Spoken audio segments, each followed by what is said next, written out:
ಎಲ್ಲರಿಗೂ ಕೂಡ ನಿಮ್ಮದೇ ಆಗಿರ್ತಕ್ಕಂಥ ಯೂಟ್ಯೂಬ್ ಚಾನಲ್ ಸ್ಟಡಿ ವಿತ್ ಪರಶುರಾಮ್ಗೆ ಸ್ವಾಗತ ಅಂತ ಹೇಳ್ತಾ 60+ ಅಂಕಗಳ ಬಹುನಿರೀಕ್ಷಿತ ಪ್ರಶ್ನೆಗಳನ್ನು ಉತ್ತರಗಳ ಸಹಿತದ ಎರಡನೇ ವಿಡಿಯೋಗೆ ಸ್ವಾಗತ. ಸೊ ಫಸ್ಟ್ ವಿಡಿಯೋದಲ್ಲಿ 5 ಪಾಠ ಕವರ್ ಮಾಡಿದ್ದೀನಿ.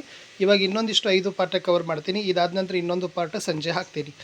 ಸೊ ವಿಡಿಯೋನ ಲೈಕ್ ಶೇರ್ ಮತ್ತು ಸಬ್ಸ್ಕ್ರೈಬ್ ಮಾಡೋದನ್ನು ಮಾತ್ರ ಮರೆಯದಿರಿ. ಬರೀ ಕ್ವಶನ್ಸ್ಗಳಷ್ಟೇ ಬೇಕಾದವರು ಪಾಸಿಂಗ್ ಇದನ್ನು ಸ್ಕೋರಿಂಗ್ ಪ್ಯಾಕೇಜ್ ಬಹುನಿರೀಕ್ಷಿತ ಪ್ರಶ್ನೆಗಳಿದ್ದಾವೆ. ಅಲ್ಲಿ 80ಕ್ಕೂ 80 ಬರ್ತಕ್ಕಂಥ ಪ್ರಶ್ನೆಗಳನ್ನು ಕೊಟ್ಟಿದ್ದೀವಿ. 80 ಮಾರ್ಕ್ಸ್ ಅಂತ ಇದ್ದಾವೆ. ಆ ವಿಡಿಯೋಗಳನ್ನು ನೋಡಿ. ರಾತ್ರಿ 9 ಗಂಟೆಗೆ, ಆಮೇಲೆ ಇಂದು ರವಿವಾರ ಮಧ್ಯಾಹ್ನ 12 ಗಂಟೆಗೆ ಲೈವ್ ಕ್ಲಾಸ್ ಇರ್ತದೆ. ಸೊ ಲೈವ್ ಕ್ಲಾಸಲ್ಲಿನೂ ಕೂಡ ಜಾಯ್ನ್ ಆದರೆ ಖಂಡಿತವಾಗಿ ನಿಮಗೆ ಯೂಸ್ ಆಗ್ತದೆ. ಸೊ ನಿಯಂತ್ರಣ ಮತ್ತು ಸಹಭಾಗಿತ್ವದಲ್ಲಿ ಸಂಸರ್ಗ ಅಂದರೆ ಏನು ಕೇಳ್ತಾರೆ.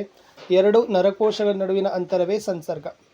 ಇದು ಇಂಪಾರ್ಟೆಂಟ್ ಇದೆ. ನರಕೋಶದಲ್ಲಿ ವಿದ್ಯುತ್ ಆವೇಗ ಚಲಿಸೋ ಮಾರ್ಗ. ಫಸ್ಟ್ ಡೆಂಡ್ರೈಟ್, ಕೋಶಕಾಯ, ಆಕ್ಸಾನ್ ಮತ್ತು ನರತುದಿ. ನರಕೋಶ ಅಂದರೆ ನರ ಅಂಗಾಂಶದ ರಚನಾತ್ಮಕ ಮತ್ತು ಕಾರ್ಯನಿರ್ವಾಹಕ ಘಟ್ಟವೇ ನರಕೋಶ ಅಥವಾ ನ್ಯೂರಾನ್. ಪರಾವರ್ತಿತ ಕ್ರಿಯೆ ನೋಡ್ಕೊಂಡೋಗಿ. ಒಂದು ಪ್ರಚೋದನೆಗೆ ತಾನಾಗಿ ಉಂಟಾಗುವ ಪ್ರತಿಕ್ರಿಯೆ ಪರಾವರ್ತಿತ ಕ್ರಿಯೆ. ಇನ್ನು ಪರಾವರ್ತಿತ ಕ್ರಿಯೆಗೆ ಉದಾಹರಣೆಗಳನ್ನು ಕೇಳಿದಾಗ ಬಿಸಿಯಾದ ಪದಾರ್ಥ ಮುಟ್ಟಿದಾಗ ಕೈಯನ್ನು ಕೂಡಲೇ ಹಿಂದಕ್ಕೆ ಎಳೆಯೋದು. ಬರಿಗಾಲಿನಲ್ಲಿ ನಡೆಯುವಾಗ ಕಾಲಿಗೆ ಮುಳ್ಳು ಚುಚ್ಚಿದಾಗ ಕಾಲನ್ನು ಹಿಂದಕ್ಕೆ ತರೋದು. ಇನ್ನು ಪರಾವರ್ತಿತ ಚಾಪ ಅಂದ್ರೇನು. ಪ್ರಚೋದನೆ ಉಂಟಾದಾಗಿನಿಂದ ಪ್ರತಿಕ್ರಿಯೆ ಏರ್ಪಡುವವರೆಗೆ ನರ ಸಂದೇಶ ಹಾದು ಹೋಗುವ ಮಾರ್ಗವೇ ಪರಾವರ್ತಿತ ಚಾಪ. ಇನ್ನು ಕೇಂದ್ರ ನರವ್ಯೂಹದಲ್ಲಿ ಏನಿರ್ತದೆ. ಮೆದುಳು ಮತ್ತು ಮೆದುಳು ಬಳ್ಳಿ. ಮೆದುಳಿನ ದೊಡ್ಡ ಭಾಗ ಮಹಾಮಸ್ತಿಷ್ಕ. ಶ್ರವಣ, ವಾಸನೆ, ದೃಷ್ಟಿ ಕಾರ್ಯಗಳನ್ನು ನಿರ್ವಹಿಸುವ ಮೆದುಳಿನ ಭಾಗ ಮುಮ್ಮೆದುಳು. ರಕ್ತದ ಒತ್ತಡ, ಬಾಯಲ್ಲಿ ನೀರುರುವಿಕೆ, ವಾಂತಿಯಾಗುವಿಕೆ ನಿಯಂತ್ರಿಸುವ ಮೆದುಳಿನ ಭಾಗ ಹಿಮ್ಮೆದುಳಿನ ಮೆಡುಲ. ನೇರ ರೇಖೆಯಲ್ಲಿ ನಡೆಯೋದು. ಬೈಸಿಕಲ್ ಸವಾರಿ ಮತ್ತು ಪೆನ್ಸಿಲ್ ಎತ್ತಿಕೊಳ್ಳುವ ಕ್ರಿಯೆ ಮೆದುಳಿನ ಯಾವ ಭಾಗ ನಿಯಂತ್ರಿಸ್ತದೆ. ಅನುಮಸ್ತಿಷ್ಕ. ಇದು ಇಂಪಾರ್ಟೆಂಟ್. ದ್ವಿತೀಯ ಅನುವರ್ತನೆ, ಗುರುತ್ವಾನುವರ್ತನೆ, ಜಲಾನುವರ್ತನೆ, ರಾಸಾಯನಿಕ ಅನುವರ್ತನೆ. ಅವು 4 ಏನಪ್ಪ ಅಂದರೆ ಒಂದು ಡೆಫಿನೇಷನ್ಸ್ಗಳು ಮತ್ತು ಉದಾಹರಣೆಗಳನ್ನ ಬಹೆಟ್ ಮಾಡಿ ಸಸ್ಯಗಳಲ್ಲಿ ನಡ್ತಕ್ಕಂಥ ಅನುವರ್ತನೆಗಳು ಅಂತ ಹೇಳ್ತಾರೆ. ಇನ್ನು ಸಸ್ಯ ಹಾರ್ಮೋನುಗಳಿದ್ದಾವೆ. ಸಸ್ಯ ಹಾರ್ಮೋನುಗಳಲ್ಲಿ ಯಾವುದನ್ನು ಬೆಳವಣಿಗೆಯನ್ನು ಉತ್ತೇಜಿಸುವ ಹಾರ್ಮೋನುಗಳು, ಬೆಳವಣಿಗೆಯನ್ನು ನಿರ್ಬಂಧಿಸುವ ಸಸ್ಯ ಹಾರ್ಮೋನುಗಳು ಇದ್ದಾವೆ. ಓಕೆನಾ. ಇನ್ನು ವ್ಯಕ್ತಿತ್ವದ ಹಾರ್ಮೋನ್ ಅಂತ ಯಾವುದಕ್ಕೆ ಕರಿತೀವಿ. ಥೈರಾಕ್ಸಿನ್. ಉಪ್ಪಿನಲ್ಲಿ ಅಯೋಡಿನ್ ಅಂಶ ಸೇರಿಸೋದ್ರಿಂದ ಯಾವ ಕಾಯಿಲೆ ನಿಯಂತ್ರಿಸ್ತೀವಿ. ಗಳಗಂಡ. ಕುಬ್ಜತೆ ಅಂದರೆ ಬೆಳವಣಿಗೆ ಹಾರ್ಮೋನು ಕಡಿಮೆ ಆಗೋದ್ರಿಂದ ವ್ಯಕ್ತಿ ಕುಬ್ಜನಾಗಿ ಬೆಳಿತಾನೆ. ದೈತ್ಯತೆ ಅಂದರೆ ಬೆಳವಣಿಗೆ ಹಾರ್ಮೋನು ಮಿತಿಮೀರಿ ಉತ್ಪತ್ತಿ ಆಗೋದ್ರಿಂದ ವ್ಯಕ್ತಿ ದೈತ್ಯನಾಗಿ ಬೆಳೆಯೋದೇ ದೈತ್ಯತೆ. ಇನ್ನು ಪ್ರೌಢಾವಸ್ಥೆಯಲ್ಲಿ ಹುಡುಗರಲ್ಲಿ ಉತ್ಪತ್ತಿಯಾಗುವ ಹಾರ್ಮೋನು ಟೆಸ್ಟೋಸ್ಟಿರಾನ್. ದೇಹದಲ್ಲಿ ಸಕ್ಕರೆ ಮಟ್ಟ ನಿಯಂತ್ರಿಸುವ ಹಾರ್ಮೋನು ಇನ್ಸುಲಿನ್. ಅದೇ ಹೇಳಿದ್ದೀನಲ್ಲ, ಸಸ್ಯ ಹಾರ್ಮೋನದಲ್ಲಿ ಬೆಳವಣಿಗೆಯನ್ನು ಉತ್ತೇಜಿಸುವ, ಬೆಳವಣಿಗೆಯನ್ನು ಕುಂಠಿತ. ಬೆಳವಣಿಗೆ ಉತ್ತೇಜಿಸುವ ಆಕ್ಸಿನ್, ಜಿಬ್ಬರ್ಲಿನ್, ಸೈಟೋಕೆನಿನ್. ಬೆಳವಣಿಗೆ ಕುಂಠಿತ ಮಾಡೋದು ಆಬ್ಸಿಕ್ ಆಮ್ಲ ಅಂತಕ್ಕದ್ದನ್ನಿದೆ. ಅದು ಇಂಪಾರ್ಟೆಂಟ್ ಇದ್ದಾವೆ, ನೋಡ್ಕೊಡ್ರಿ. ಕೇಂದ್ರ ನರವ್ಯೂಹ ಮತ್ತು ಪರಿಧಿ ನರವ್ಯೂಹದ ವ್ಯತ್ಯಾಸ, ಅದರಲ್ಲಿ ಏನೇನಿದೆ ಮತ್ತು ಯಾವ ಕೆಲಸವನ್ನು ನಿರ್ವಹಿಸ್ತಿದೆ ಅಂತ ನೋಡ್ಕೊಂಡ್ರೆ ಸಾಕು. ಸಸ್ಯ ಹಾರ್ಮೋನುಗಳು ಹೇಳಿದ್ದೀವಿ. ಆಕ್ಸಿನ್ ಏನು ಮಾಡ್ತದೆ. ಕಾಂಡದಲ್ಲಿರುವ ಜೀವಕೋಶವನ್ನು ಉದ್ದವಾಗಿ ಬೆಳೆಸ್ತದೆ. ಜಿಬ್ಬರ್ಲಿನ್ ಕಾಂಡದ ಬೆಳವಣಿಗೆಗೆ ಸಹಕರಿಸ್ತದೆ. ಸೈಟೋಕೆನಿನ್ ಕೋಶ ವಿಭಜನೆ ಮಾಡ್ತದೆ. ಆಬಿಸಿಕ್ ಬೆಳವಣಿಗೆಯನ್ನು ಪ್ರತಿಬಂಧಿಸ್ತದೆ. ಎಲೆಗಳು ಉದುರೋದು, ಎಲೆಗಳು ಬಾಡೋದು ಅನ್ನೋದನ್ನು ಬರಿಬೇಕು. ಇನ್ನು ಪರಾವರ್ತಿತ ಚಾಪದ ಭಾಗಗಳು ಮತ್ತು ಕಾರ್ಯಗಳು. ಗ್ರಾಹಕ, ಜ್ಞಾನವಾಹಿ ನರ, ಕ್ರಿಯಾವಾಹಿ ನರ, ಸಂಬಂಧ ಕಲ್ಪಿಸುವ ನರಕೋಶ, ಕಾರ್ಯನಿರ್ವಾಹಕ. ಅದೆಲ್ಲ ಪರಾವರ್ತಿತ ಚಾಪದ ಭಾಗ ಏನು ಕೆಲಸ ಮಾಡ್ತದೆ ಅನ್ನೋದನ್ನು ನೋಡ್ಕೊಡ್ರಿ. ಕಾರಣ ಕೊಡಬೇಕು. ಗೈಟರ್ ರೋಗವನ್ನು ಸ್ಥಾನಿಕ ವ್ಯಾಧಿ ಅಂತ ಯಾಕೆ ಕರಿತೀವಿ. ಅದು ಅಯೋಡಿನ್ ಕೊರತೆ ಇರುವ ಪ್ರದೇಶಕ್ಕೆ ಮಾತ್ರ ಸೀಮಿತವಾಗಿದೆ. ಅಡ್ರಿನಾಲಿನನ್ನು ತುರ್ತು ಪರಿಸ್ಥಿತಿ ಹಾರ್ಮೋನ್ ಅಂತ ಏಕೆ ಕರಿತೀವಿ.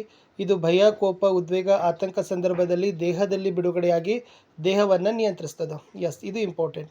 ಸೊ ಯಾವ ಗ್ರಂಥಿಯಲ್ಲಿ ಯಾವ ಹಾರ್ಮೋನ್ ಅದ, ಯಾವುದನ್ನು ಕೆಲಸ ಮಾಡ್ತದೆ. ಪಿಟ್ಯೂಟರಿ ಬೆಳವಣಿಗೆ ಹಾರ್ಮೋನು, ಬೆಳವಣಿಗೆ ಪ್ರಚೋದನೆ. ಥೈರಾಯ್ಡ್, ಥೈರಾಕ್ಸಿನ್ ದೇಹದ ಚಯಾಪಚಯ ಕ್ರಿಯೆ ನಿಯಂತ್ರಣ. ಮೇದೋಜೀರಕ ಇನ್ಸುಲಿನ್ ಸಕ್ಕರೆಯ ರಕ್ತಮಟ್ಟದ ನಿಯಂತ್ರಣ. ವೃಷಣ ಟೆಸ್ಟೋಸ್ಟಿರಾನ್ ಪುರುಷ ಸಂಬಂಧಿ ಲಕ್ಷಣ. ಅಂಡಾಶಯ ಈಸ್ಟ್ರೋಜಿನ್ ಹೆಣ್ಣು ಸಂತಾನೋತ್ಪತ್ತಿ ಅಂಗ ಮತ್ತು ಋತುಚಕ್ರದ ನಿಯಂತ್ರಣ. ಅಡ್ರಿನಾಲಿನ್ ದೇಹದ ತುರ್ತು ಪರಿಸ್ಥಿತಿಯನ್ನು ಎದುರಿಸಲಿಕ್ಕೆ ತಯಾರನ್ನು ಮಾಡ್ತದೆ. ಜೀವಿಗಳು ಹೇಗೆ ಸಂತಾನೋತ್ಪತ್ತಿ ನಡೆಸ್ತವೆ. Very most important. ಲೈಂಗಿಕ ರೀತಿಯ ಸಂತಾನೋತ್ಪತ್ತಿ ಅಲೈಂಗಿಕ ರೀತಿಯ ಸಂತಾನೋತ್ಪತ್ತಿಗಿಂತ ಹೇಗೆ ಭಿನ್ನ ಅಂದರೆ ಇದು ವ್ಯತ್ಯಾಸ ಬರೀಬೇಕು. ಅರ್ಥ ಮತ್ತು ಉದಾಹರಣೆಗಳನ್ನು ಕಲೀರಿ. ಇದು ಇಂಪಾರ್ಟೆಂಟ್ ಇದೆ. ಮಾನವನಲ್ಲಿ ಗಂಡು ಸಂತಾನೋತ್ಪತ್ತಿ ವ್ಯೂಹದ ಭಾಗಗಳೇನು, ಅದರ ಕೆಲಸ.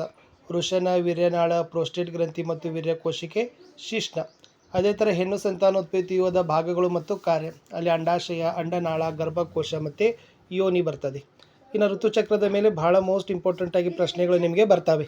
ಇಲ್ಲಿ ಅಂಡಾಶಯದಿಂದ ಬಿಡುಗಡೆ ಆಗ್ತಕ್ಕಂಥ ಅಂಡ ಒಂದು ವೇಳೆ ಫಲಿತಗೊಳ್ಳದಿದ್ದರೆ ಗರ್ಭಕೋಶದ ಒಳಸ್ತರಿ ನಿಧಾನವಾಗಿ ಬಿರುಕು ಬಿಟ್ಟು ರಕ್ತ ಮತ್ತು ಲೊಳೆ ರೂಪದಲ್ಲಿ ಯೋನಿಯಿಂದ ಹೊರಹಾಗ್ತದೆ. ಇನ್ನು ಬ್ಯಾಕ್ಟೀರಿಯಾ ಮತ್ತು ವೈರಸ್ಗಳಿಂದ ಬರ್ತಕ್ಕಂಥ ರೋಗ. ಬ್ಯಾಕ್ಟೀರಿಯಾ ಸಿಫಿಲಸ್ ಮತ್ತು ಗೊನೆರಿಯೋ. ವೈರಸ್ ಪ್ರಜನನ ಅಂಗದ ಮೇಲಿನ ಗುಳ್ಳೆ ಮತ್ತು ಏಡ್ಸ್. ಇನ್ನು ಗರ್ಭ ನಿರೋಧಕತೆಯ ವಿವಿಧ ವಿಧಾನಗಳು. ಸೊ ಇವು 4 ಇದಾವೆ, 4 ಕೂಡ ನೋಡ್ಕೊಡ್ರಿ. ಶಿಶ್ನದ ಮೇಲೆ ಕಾಂಡೋಮು ಧರಿಸಿಕೊಳ್ಳೋದು ಅಥವಾ ಯೋನಿಯೊಳಗೆ ಚೀಲವನ್ನು ಅಳವಡಿಸೋದು, ಬಾಯಿ ಮೂಲಕ ಮಾತ್ರೆ ತೆಗೆದುಕೊಳ್ಳೋದು, ಗರ್ಭ ನಿರೋಧಕ ಸಾಧನಗಳಾದ ವಂಕಿ ಮತ್ತು ಕಾಪರ್ ಟೀಗಳನ್ನು ಬಳಸೋದು, ಶಸ್ತ್ರಚಿಕಿತ್ಸಾ ವಿಧಾನಗಳಾದ ವ್ಯಾಸೆಕ್ಟಮಿ ಮತ್ತು ಟ್ಯೂಬೆಕ್ಟಮಿಗಳನ್ನು ಮಾಡಿಸೋದು. ಇನ್ನು ಅಲೈಂಗಿಕ ಸಂತಾನೋತ್ಪತ್ತಿ, ಇದು ಇಂಪಾರ್ಟೆಂಟ್ ಇದೆ, ಚಿತ್ರಗಳನ್ನು ಸಹಿತ ನೋಡ್ಕೊಡ್ರಿ. ವಿದಳನ ಅಮೀಬಾದಲ್ಲಿ ಇರ್ತದ, ಲಿಸ್ಮೇನಿಯಾ, ತುಂಡರಿಕೆ ಸ್ಪೈರೋಗೇರಾ, ಪುನರುತ್ಪಾದನೆ ಹೈಡ್ರಾ ಮತ್ತು ಪ್ಲನೇರಿಯಾ, ಮೊಗ್ಗುವಿಕೆ ಹೈಡ್ರಾ ಮತ್ತು ಈಸ್ಟ್, ಕಾಯಜ ರೀತಿ ಸಂತಾನೋತ್ಪತ್ತಿ ಕಬ್ಬು, ಗುಲಾಬಿ ಮತ್ತು ಬ್ರಯೋಫಿಲಮಲ್ಲಿ ನಾಡ್ತಾರೆ. ಬೀಜಕಗಳ ಉತ್ಪಾದನೆ ರೈಜೋಪಸ್. ಇನ್ನು ಪರಾಗಸ್ಪರ್ಶ, ಅದರಲ್ಲಿ ಸ್ವಕೀಯ ಮತ್ತು ಪರಕೀಯ ಪರಾಗಸ್ಪರ್ಶ, ಇದು ವೆರಿ ಇಂಪಾರ್ಟೆಂಟ್ ಅದ.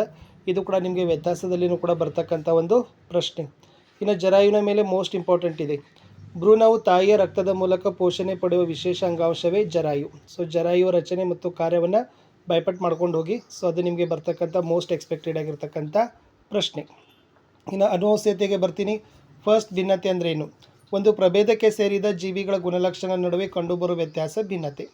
ಮೆಂಡಲ್ರವರ ಏಕತಳೀಕರಣ ಪ್ರಯೋಗದ ವ್ಯಕ್ತರೂಪ ಮತ್ತು ಜೀನ್ ನಮೂನೆಯ ಅನುಪಾತ. ವ್ಯಕ್ತರೂಪ ಅನುಪಾತ 3:1, ಜೀನ್ ನಮೂನೆ ಅನುಪಾತ 1:2:1. ಇನ್ನು ಏಕತಳೀಕರಣ ಅಂದರೆ ಏನು? ಒಂದು ಲಕ್ಷಣಕ್ಕೆ ಸಂಬಂಧಿಸಿದಂತೆ 2 ವಿಭಿನ್ನ ರೂಪಗಳನ್ನು ಹೊಂದಿರುವ ಸಸ್ಯವನ್ನು ಅಡ್ಡ ಹಾಯಿಸೋ ಪ್ರಕ್ರಿಯೆ. ಇನ್ನು ಬಸವನ ಹುಳುವಿನಲ್ಲಿ ಲಿಂಗ ನಿರ್ಧಾರಣೆಯ ಅಂಶ ಯಾವುದು? ಅದರ ನಿಷೇಚನ ಹೊಂದಿದ ಮೊಟ್ಟೆಗಳನ್ನು ಇಡುವ ತಾಪಮಾನ. ಇನ್ನು ವ್ಯಕ್ತ ರೂಪವನ್ನು ಕೇಳಿದರು. ಸೊ 2 ಮಾರ್ಕ್ಸಲ್ಲಿ ಮೆಂಡಲ್ರವರು ತಮ್ಮ ಪ್ರಯೋಗಕ್ಕೆ ಯಾವ ಸಸ್ಯಗಳನ್ನು ಆಯ್ಕೆ ಮಾಡಿಕೊಂಡ್ರು? ಬಟಾಣಿ. ಏಕೆ? ಇದು ಮೋಸ್ಟ್ ಇಂಪಾರ್ಟೆಂಟ್. 1 ಮಾರ್ಕಲ್ಲಿನೂ ಕೂಡ ನಿಮಗೆ ಬರ್ಬೋದು. ಸಂಕ್ಷಿಪ್ತ ಅವಧಿಯ ಜೀವನ ಚಕ್ರ ಹೊಂದಿದೆ. ಹೆಚ್ಚಿನ ಸಂಖ್ಯೆಯ ಬೀಜ ಉತ್ಪತ್ತಿ ಬಯಲು ಮತ್ತು ಕುಂಡಗಳಲ್ಲಿ ಬಳಸ್ಬೋದು. ಸ್ವಕೀಯ ಮತ್ತು ಪರಾಗಸ್ಪರ್ಶ ಕ್ರಿಯೆಗೆ ಒಳಪಡಿಸ್ಬೋದು ಬಟಾಣಿ ಸಸ್ಯ. ಇನ್ನು ಮಾನವನಲ್ಲಿ ಲಿಂಗ ನಿರ್ಧಾರತೆ, ಇದು ವೆರಿ ಮೋಸ್ಟ್ ಇಂಪಾರ್ಟೆಂಟ್. ಓಕೆ, ಬಹೆಟ್ ಮಾಡ್ಕೊಂಡೋಗಿ. ಆಮೇಲೆ ಮಗುವಿನ ಲಿಂಗ ನಿರ್ಧಾರ ತಂದೆಯಿಂದನೇ ಆಗ್ತದೆ. ಇಲ್ಲಿ ಚಕ್ಕರ್ ಬೋರ್ಡ್ಗಳು ಬರ್ತಾವೆ. ಏಕತಳೀಕರಣ ಚಕ್ಕರ್ ಬೋರ್ಡ್, ದ್ವಿತಳೀಕರಣ ಚಕ್ಕರ್ ಬೋರ್ಡ್, ಅವುಗಳು ಏನಪ್ಪ ಅಂದರೆ ಮೋಸ್ಟ್ ಇಂಪಾರ್ಟೆಂಟ್ ಆಗಿರ್ತಕ್ಕಂಥ ಪ್ರಶ್ನೆಗಳು ಇತ್ತು. ಇನ್ನು ಮುಂದಿನ ಪ್ರಶ್ನೆಗಳು ಏನು ಬರ್ತಂದರೆ ಬೆಳಕು ಪ್ರತಿಫಲನ ಮತ್ತು ವಕ್ರೀಭವನದಲ್ಲಿರ್ತಕ್ಕಂಥ ಪ್ರಶ್ನೆಗಳು. ಇಲ್ಲಿ ಫಸ್ಟ್, ಗೋಳಿಯ ದರ್ಪಣ ಅಂದರೆ ನೋಡ್ಕೊಂಡು ಹೋಗ್ರಿ. ಪ್ರತಿಫಲಿಸುವ ಮೇಲ್ಮೈ ಗೋಳಾಕೃತಿಯನ್ನಾಗಿ ಮಾಡೋ ದರ್ಪಣ.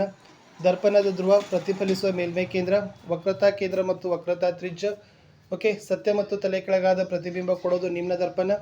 ಗೋಲಿಯ ದರ್ಪಣದ ವಕ್ರತಾ ತ್ರಿಜ್ಯ 30 ಸೆಂಟಿಮೀಟರ್ ಆದರೆ ಸಂಗಮ ದೂರ. ಸಂಗಮ ದೂರವನ್ನು ಹೇಗೆ ಕಡಿತೀರಿ? R = 2F, F = R/2. Okay. ಇನ್ನು ವಾಹನದಲ್ಲಿ ಹಿನ್ನೋಟ ದರ್ಪಣವಾಗಿ ಪೀನ ಮೊಸರು ಏಕೆ ಬಳಸ್ತಾರೆ? ಅದು ಹೊರಗಿನ ಅಂಚಿನ ಕಡೆಗೆ ವಕ್ರತೆಯನ್ನು ಹೊಂದಿ ಚಾಲಕರಿಗೆ ಹಿಂಭಾಗದ ಹೆಚ್ಚಿನ ಕ್ಷೇತ್ರ ವೀಕ್ಷಿಸಲು ಸಹಾಯ. ಇದು ಬೆಳಕಿನ ವಕ್ರೀಭವನದ ಸೂಚಾಂಕ, ನಿರಪೇಕ್ಷ ಸೂಚಾಂಕ, ದ್ಯುತಿರಂಧ್ರ ಮತ್ತು ದೃಕ್ಕೇಂದ್ರ. ಇದು ಮೋಸ್ಟ್ ಇಂಪಾರ್ಟೆಂಟ್ ಇದಾವೆ. ಲಾಸ್ಟ್ ಟೈಮ್ ಈ ಪ್ರಶ್ನೆಗಳು ನಿಮಗೆ ಬಂದಿತ್ತು. ಇನ್ನು ಮಸೂರದ ಸಾಮರ್ಥ್ಯ ಮತ್ತು ಅದರ ಸೂತ್ರ. ಓಕೆ, ಅದು ಇಂಪಾರ್ಟೆಂಟ್ ಅದ. ಮಸೂರದ ಸಾಮರ್ಥ್ಯದ ಏಕಮಾನ ಡಯಾಪ್ಟರ್. 1 ಡಯಾಪ್ಟರ್ ಅಂದ್ರೆ 1 ಮೀಟರ್ ಸಂಗಮ ದೂರ ಹೊಂದಿರುವ ಸಾಮರ್ಥ್ಯದ ಡಯಾಪ್ಟರ್ ಮಸೂರದ ಸಾಮರ್ಥ್ಯ. 2 ಮಾರ್ಕರ್. ಸಮತಲ ದರ್ಪಣದ ಉಂಟು ಮಾಡೋ ಪ್ರತಿಬಿಂಬದ ಲಕ್ಷಣ, ಅದನ್ನು ಕಲೀರಿ. ಓಕೆ, ಪ್ರತಿಫಲನದ ನಿಯಮಗಳು ಮತ್ತು ವಕ್ರೀಭವನದ ನಿಯಮಗಳು, ನಿಮ್ನ ದರ್ಪಣದ ಉಪಯೋಗಗಳು, ಪೀನ ದರ್ಪಣದ ಉಪಯೋಗಗಳು. ಇಲ್ಲಿ ಪೀನ ದರ್ಪಣ ಮತ್ತು ನಿಮ್ನ ದರ್ಪಣದ ವ್ಯತ್ಯಾಸ ಪ್ರಶ್ನೆಗಳು ಕೂಡ ನಿಮಗೆ ಏನಾಗ್ತವಪ್ಪ ಅಂದ್ರೆ ಮೋಸ್ಟ್ ಇಂಪಾರ್ಟೆಂಟಾಗಿ ಬರ್ತಾವೆ.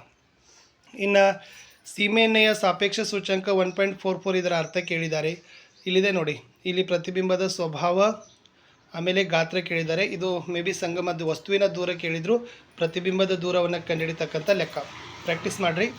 ಇನ್ನು ಅದೇ ತರನಾಗಿ ಮಸೂರಕ್ಕೆ ಸಂಬಂಧಿಸಿದಂತೆ ಸಂಗಮ ಬಿಂದು, ಸಂಗಮ ದೂರ, ಪ್ರಧಾನಾಕ್ಷ. ಸೊ ಇದನ್ನು ಕೇಳಿದರು. ಇಲ್ಲಿ ಕಾರಣ ಕೊಡಿತಕ್ಕಂಥ ಪ್ರಶ್ನೆಗಳನ್ನು ಸಹಿತ ಕೇಳಿದ್ದಾರೆ. ಬೆಳಕಿನ ಕಿರಣ ಓರೆಯಾಗಿ ಗಾಳಿಯಿಂದ ನೀರಿಗೆ ಪ್ರವೇಶಿಸಿದಾಗ ಲಂಬದ ಕಡೆಗೆ ಬಾಗ್ತದೆ. ನಿಮ್ನ ದರ್ಪವನ್ನು ಸೌರಕುಲುಮೆಯಲ್ಲಿ ಬಳಸ್ತಾರೆ. ಸಂಗಮ ದೂರ ಹೆಚ್ಚಾದಾಗ ಮಸೂರದ ಸಾಮರ್ಥ್ಯ ಕಡಿಮೆ ಆಗ್ತದೆ. ಮಾನವನ ಕಣ್ಣು ಮತ್ತು ವರ್ಣಮಯ ಜಗತ್ತು, ದೃಷ್ಟಿ ವ್ಯಾಪ್ತಿ, ಟಿಂಡಾಲ್ ಪರಿಣಾಮ ಇಂಪಾರ್ಟೆಂಟ್. ಬೆಳಕಿನ ವರ್ಣ ವಿಭಜನೆ, ಬೆಳಕಿನ ರೋಹಿತ, ಕಣ್ಣಿನ ಹೊಂದಾಣಿಕೆ ಸಾಮರ್ಥ್ಯ ಬೈಪಟ್ ಮಾಡಿರಿ. ಕ್ಯಾಟರಾಕ್ಟ್. ಓಕೆ, ಅಪಾಯದ ಸಂಖ್ಯೆದ ದೀಪಗಳು ಕೆಂಪು ದೀಪದಲ್ಲಿ ಇರಲಿಕ್ಕೆ ಕಾರಣವೇನು? ಓಕೆ, ಗಗನಯಾನಿಗಳಿಗೆ ಆಕಾಶ ನೀಲಿಯಾಗಿ ಕಾಣದೆ ಕಪ್ಪಾಗಿ ಕಾಣಲ ಕಾರಣ ಏನು? ಬೆಳಕಿನ ಸೂಕ್ಷ್ಮ ಕೋಶಗಳು ಯಾವುವು? ರಾಡ್ ಮತ್ತು ಕೋನ. ರೆಟಿನಾದಲ್ಲಿ ಯಾವ ರೀತಿ ಚಿತ್ರ ಆಗ್ತದೆ? ನಿಜವಾದ ತಲೆ ಕೆಳಗಾದ. ಕಣ್ಣಿನ ಸ್ಫಟಿಕದ ಮಸೂರದ ಕಾರ್ಯ ಕೇಳಿದರು. ಸೊ ಇವೆಲ್ಲ ಇಂಪಾರ್ಟೆಂಟ್ ಆಗಿರ್ತಕ್ಕಂಥದ್ದು. ಕಾಮನ ಬಿಲ್ಲು ನೋಡ್ಕೊಂಡೋಗಿ. ನಕ್ಷತ್ರಗಳು ಮಿನುಗ್ತಾವ. ಓಕೆ, ಸೂರ್ಯೋದಯ ಮತ್ತು ಸೂರ್ಯಾಸ್ತ ಕೆಂಪು ಬಣ್ಣದಿಂದ ಕಾಣಲು ಕಾರಣವೇನು? ಗ್ರಹಗಳು ಏಕೆ ಮಿನುಗ್ತಾವ? ಆಕಾಶದ ಬಣ್ಣ ನೀಲಿಯಾಗಿ ಕಾರಣವೇನು ಅಂತಕ್ಕದ್ದನ್ನು ಕೇಳಿದರೆ ಇಂಪಾರ್ಟೆಂಟ್. ಸ್ವಲ್ಪ ಸಮೀಪ ದೃಷ್ಟಿ ದೋಷ, ದೂರದೃಷ್ಟಿ ದೋಷ, ಪ್ರಿಸ್ಬಯೋಫಿಯಾ. ಇದರ ಅರ್ಥ, ಕಾರಣ ಮತ್ತು ಪರಿಹಾರಗಳನ್ನು ಬರಿಬೇಕು. ಓಕೆ, ಅದರ ಮೀನಿಂಗು, ಅದಕ್ಕೆ ಇರ್ತಕ್ಕಂಥ ಕಾರಣ ಮತ್ತು ಪರಿಹಾರಗಳನ್ನು ಬರೀರಿ. ಪ್ರಿಸ್ ವೇ ಆಫ್ ಅನ್ನು ಕೂಡ ವೆರಿ ಇಂಪಾರ್ಟೆಂಟ್ ಅದು. ಓಕೆ, ಸೊ ಮುಂದಿನ ವಿಡಿಯೋದಲ್ಲಿ ಕಂಪ್ಲೀಟ್ ಮಾಡಿ ಕೊಡ್ತೀನಿ ಅಂತ ಹೇಳ್ತಾ ಬಾಯ್.